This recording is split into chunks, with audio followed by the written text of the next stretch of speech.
This is Blake Temez with the Blake Temez podcast, where I speak as a Catholic layman to Catholic laymen about missional living, wisdom cultivation, and legacy building in service of Christ and his bride, the Church. Thanks for being here.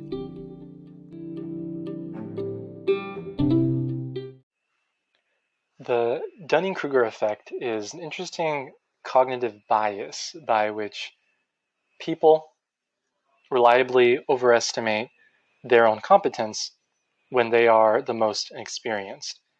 If you search for the Dunning-Kruger effect and look for an image, you'll probably come across a graph with an XY axis with confidence along the y-axis and expertise along the x-axis. And it has this shape of high confidence with low expertise, and then confidence decreasing as knowledge increases, and then there's a return back to kind of a middle state where the true expert, or the one who's more advanced, has an awareness that they know much, but there's a lot that they don't know. So there's this balance between the humility of knowing that there's more to learn and a reasonable amount of confidence based off of their experience and their actual knowledge that they've acquired.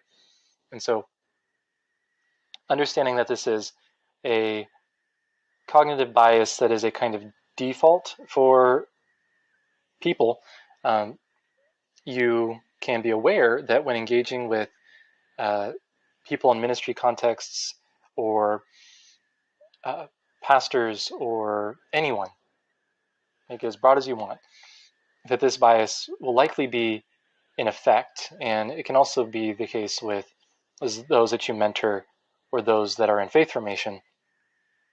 And so this can be overcome through different forms of evaluation, in asking a person to demonstrate their knowledge and their expertise through action or through further explanation.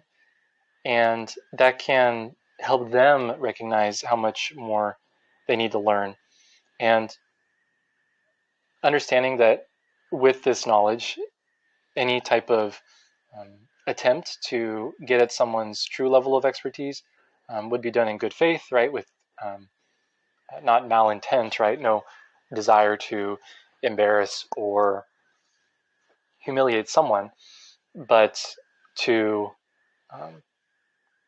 make it more clear to you and them where their knowledge lies and where they have room to grow. And so that can be done through thoughtful questions about asking them to explain themselves further, opportunities for them to demonstrate their competence through activities and various ways. And so the Dunning-Kruger effect is also a source for self-reflection, right? Understanding that you're not always going to be the most reliable self-evaluator when it comes to looking at how your confidence level and your knowledge level interact. And so grounding yourself in objective measures of your competence and being mindful of what there is left to learn, and also feeling grounded in what you do know. And so finding that middle ground and maintaining a constant awareness, of that bias. And of course, this is me speculating, but depending on one's temperament and general self-concept, the Dunning-Kruger effect might affect you differently, right? If there's a more of a tendency towards a over-valuation of someone's abilities, then the effect might be particularly pronounced. And if someone tends to undervalue their competencies, then the way that it's expressed may look different. And so appreciating those differences as well. But in any case, that's a little bit about the Dunning-Kruger effect.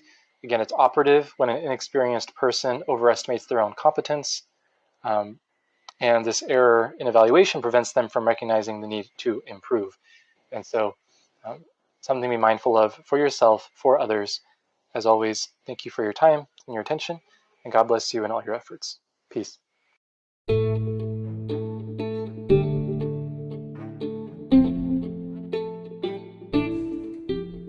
If you're a young Catholic man or a mentor, missionary, or minister who works with them, or even just a concerned figure in their life, a parent, uncle, whoever it might be on the lookout for the release of a short guide that I'm putting together called Brothers by Blood: How to Forge a New Path for Catholic Manhood. In it, I'll expand on some of the topics in this podcast and give you some points of reflection to see about how you can be a part of a movement that empowers men and brings them to their full potential for their sake and also for the benefit of the church and, by extension, the benefit of all society. So, again, thank you for being a part of this, and look out for more information about the release of my guide in episodes to come.